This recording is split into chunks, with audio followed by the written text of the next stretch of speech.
Hello, नमस्कार, अभिनंदन। आप सभी का हार्दिक स्वागत है। आज हमारा टॉपिक, कल हमने पढ़ा नेशनल इनकम। सबसे पहले हम ब्रीफ कर देते हैं नेशनल इनकम को। नेशनल इनकम किसे कहते हैं?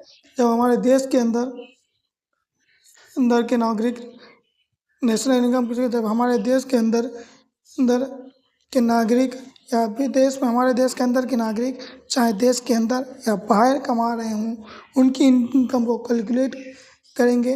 और जो फॉरेन के व्यक्ति हमारे देश के अंदर कमा रहे हैं, उनकी इनकम को लेस करेंगे और उसके संपूर्ण इनकम को हम नेशनल इनकम कहेंगे। नेशनल इनकम के कुछ टर्म्स होते हैं: जीडीपी, सकल घरेलू उत्पाद; जीएनपी, सकल राष्ट्रीय उत्पाद; और एनएनपी, नेट नेशनल प्रोडक्ट, शुद्ध राष्ट्रीय उत्पाद; एनडीपी, शुद्ध घरेलू उत्पाद; पर्सनल इनकम, डिस्पोजेबल इनकम, प्रतिस्थापन व्यय।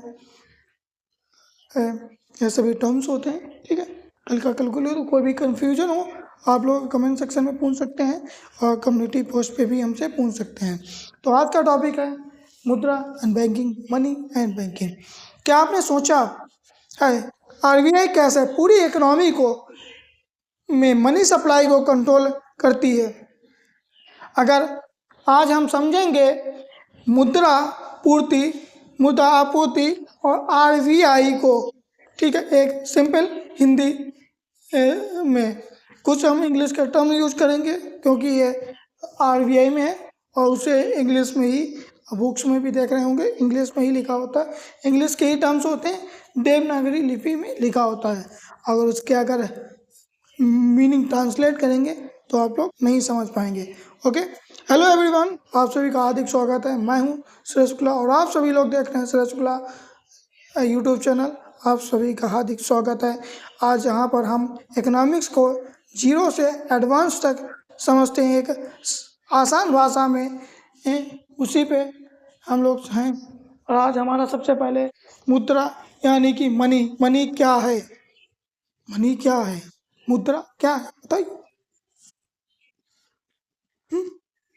मनी नहीं थी उससे पहले क्या था?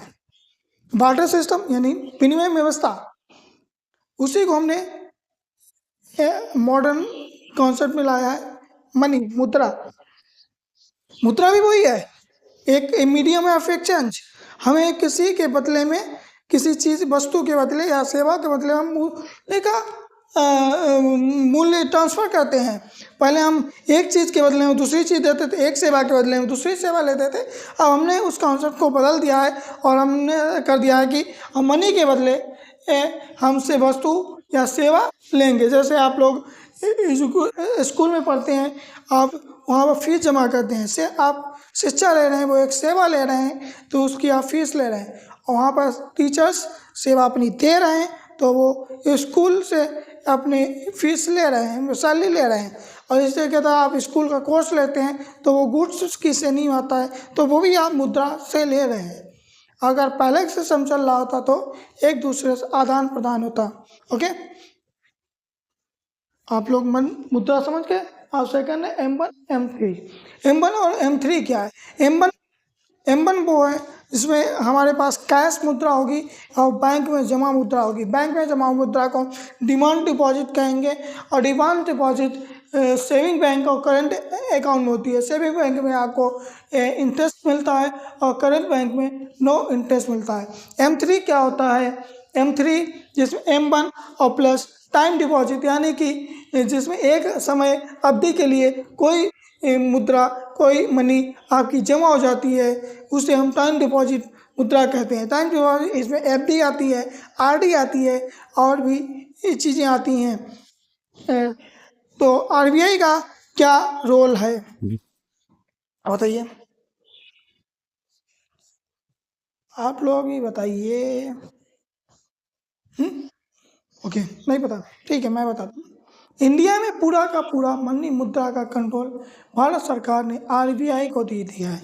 भारत सरकार की सेंट्रल बैंक आरबीआई है जो 1935 में बनी हुई थी और आज़ादी के बाद तुरंत भारत सरकार ने इसे अपना भारतीय सेंट्रल बैंक बना दिया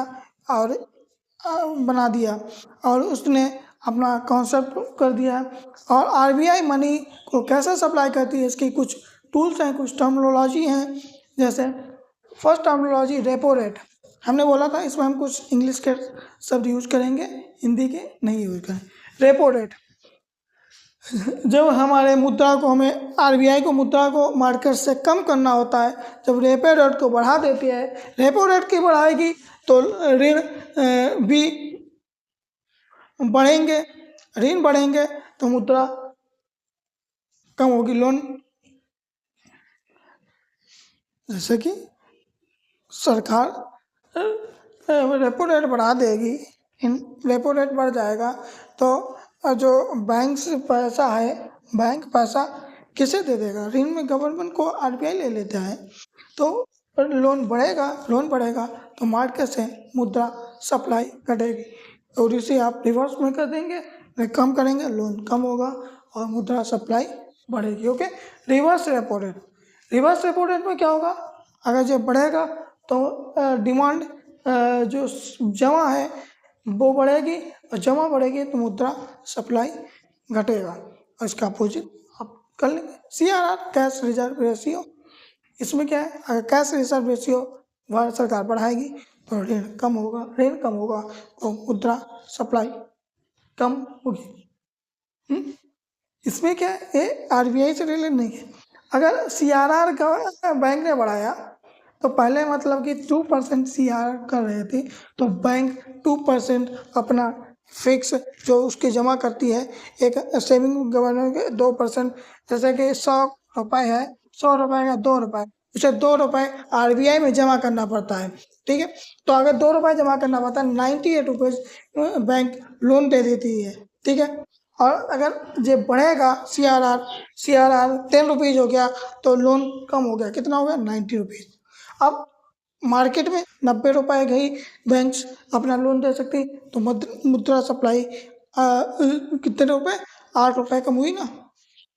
इसी में अपोजिट, अगर मैंने दोनों समझा ही दिया है। फिलहाल example SLR, statutory liquid ratio.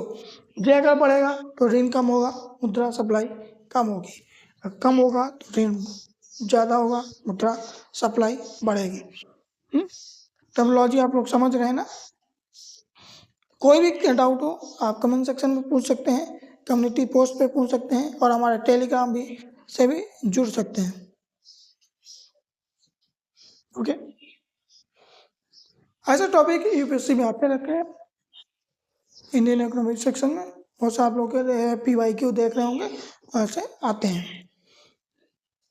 अगर इन्फ्लेशन बढ़ती है तो आरबीआई, अगर मुद्रा स्फीति बढ़ रही है तो आरबीआई इसी तरीके से रेट्स को कम करती है, और इकोनॉमिक स्लो होती है तो इन रेट्स को बढ़ाती है, जिससे क्या नाम, मुद्रा स्फीति ज़्यादा बढ़े ना, और ज़्यादा महंगाई का सामना व्यक्ति को ना होना पड़े। तो इसी तरीके से आप लोग को वीडियो अगर अच्छी लग रही हो तो वीडियो को लाइक करें, कमेंट करें, चैनल को सब्सक्राइब करें। कोई भी आपको लग रहा हो कि हमारी नॉलेज बढ़ रही है तो चैनल को सब्सक्राइब करें, हमें केवल यही चाहिए। और ऐसे ही आसान इकोनॉमिक्स सीखने के लिए हमारे चैनल को सब्सक्राइब करें। शुक्ला से जय हिंद, जय भारत।